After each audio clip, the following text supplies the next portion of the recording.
Pessoal, um dos assuntos de maior relevância hoje para o Brasil e que ainda não entrou nos holofotes, mas que logo logo vai entrar, é a sucessão do presidente da Câmara dos Deputados e do Senado Federal. E já está um pouco embolada essa situação. E a gente vai falar um pouquinho sobre isso aqui com vocês, tá bom? Então, assim, a previsão é de que, passadas as eleições municipais, já vai entrar uma campanha braba, direta, pela eleição na Câmara dos Deputados. No Senado, não. No Senado já está tranquilo, já está tudo dominado. Davi Alcolumbre vai ser o próximo presidente da casa. Isso aí já está com as cartas contadas. Todo mundo já articulou, já teve as trocas de figurinhas ali. E, ao que tudo indica, o presidente vai ser o Davi Alcolumbre. A não ser, entretanto, que no meio da jogada o PL resolva fazer igual da última vez e lançar o Rogério Marinho novamente. E aí, o governo Lula tá fraco, já não tem isso aqui para comprar muito a oposição. Então, quem sabe dá para dar um reviravolta lá, se fizer igual aconteceu em 2023, no início do mandato, né? Mas vamos entender isso aqui que eu quero falar com vocês, que o meu foco aqui é a da Câmara dos Deputados, que você precisa entender.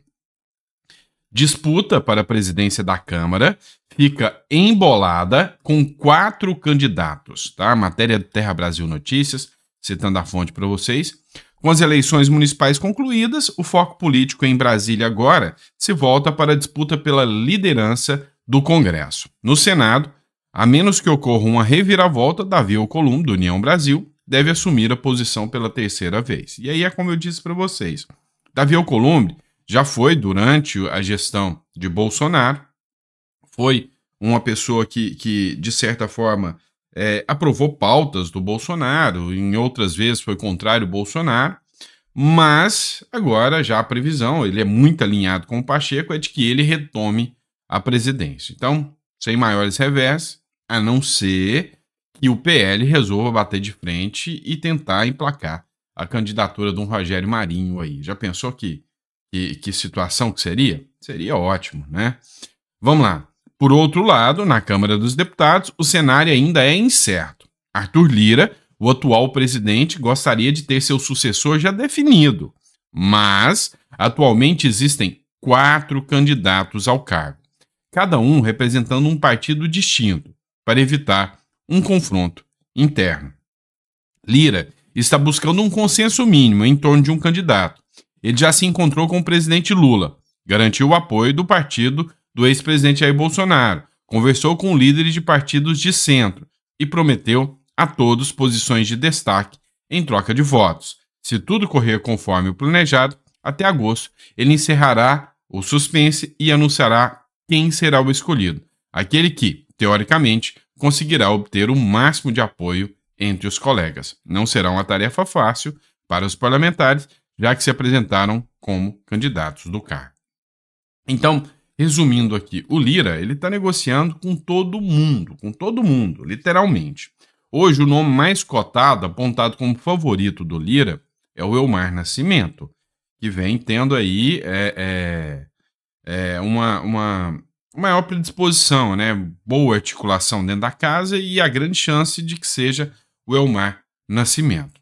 Há também o chefe do Republicanos, né, que está querendo também pleitear aí, para tanto, negociou o apoio do Tarcísio, o Tarcísio indo para o PL e, em troca, o PL apoiando o candidato do Republicanos. Mas a grande questão que nos chama a atenção é que vai ter que ter acordo.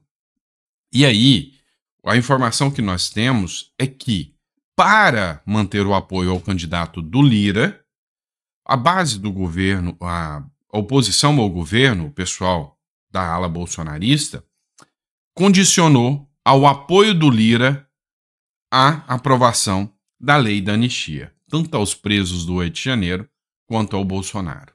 A aposta deles é que essa aprovação vai acontecer. E eu já fiz um vídeo tratando desse caso aqui com vocês. Todos os percalços, STF podendo vetar, Lula podendo vetar, né, o STF derrubando, e como que a oposição aposta nisso. Eu já fiz um vídeo explicando tudo isso para vocês. Mas assim, tudo indica que sim, vai ser o candidato do Lira e que o PL vai apostar nessa questão.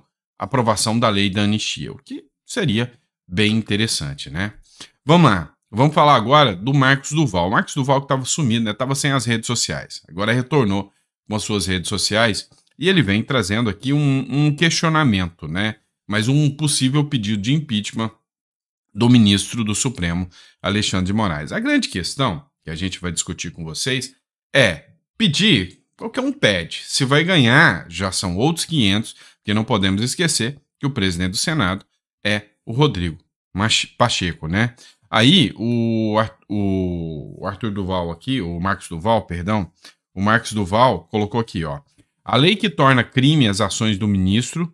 No texto ao lado eu explico tudo detalhadamente e convoco todos os patriotas para essa missão, que é convocar um novo impeachment do Alexandre de Moraes, né? Ofensiva jurídica. A Lei 10.079, que é a lei do impeachment, o artigo 39 dessa lei, especificamente, trata dos crimes de responsabilidade cometidos pelo ministro do Supremo Tribunal Federal. O inciso 2 do artigo 39 estabelece que é crime de responsabilidade um ministro do STF, abre aspas, proferir julgamento quando, por lei, seja suspeito na causa. Contextualização do inciso 2 do artigo 39. Esse dispositivo legal visa garantir a imparcialidade e a integridade do julgamento no Supremo Tribunal Federal, proibindo que um ministro julgue causas nas quais ele tem algum tipo de suspeição ou conflito de interesse. A ideia é evitar que as decisões sejam tomadas com viés pessoal ou em detrimento da justiça e da equidade. Como fazer a lei ser respeitada e utilizada? Essa parte explicativa deixarei com a advogada a doutora Gabriela, né? Então, vai ter uma live com a doutora Gabriela que vai estar explicando essa situação aí. Mas vamos lá, deixa eu explicar para vocês. São vários os pontos em que se questiona a parcialidade do ministro do Supremo, Alexandre de Moraes. Tanto em julgamentos do TSE contra o ex-presidente Bolsonaro, quanto os casos do 8 de janeiro. Nos casos do 8 de janeiro, o próprio ministro do Supremo Tribunal Federal, Alexandre de Moraes, declarou que ele seria uma suposta vítima do 8 de janeiro, que existia um plano ali para tentar contra a vida do ministro do Supremo, o Alexandre de Moraes. E com base nisso, por óbvio, ele seria suspeito. E aqui ele deu decisões, né? Ele deu julgamento, tá? Então, aqui tem uma interpretação. Julgamento é sentença ou julgamento é qualquer decisão que ele possa proferir. Por exemplo, agora ele acabou de mandar prender 2 homens por supostamente estar ameaçando a família. Ele deu uma decisão, ele não deu julgamento, a lei fala em julgamento. Então, nesse caso agora, ele está impedido, tá? E é engraçado porque teve o Arnaldo Azevedo dizendo isso é ridículo, quem argumenta que o Alexandre de Moraes é impedido ou suspeito de julgar o caso desses homens, isso é ridículo, é imbecil quem fala isso.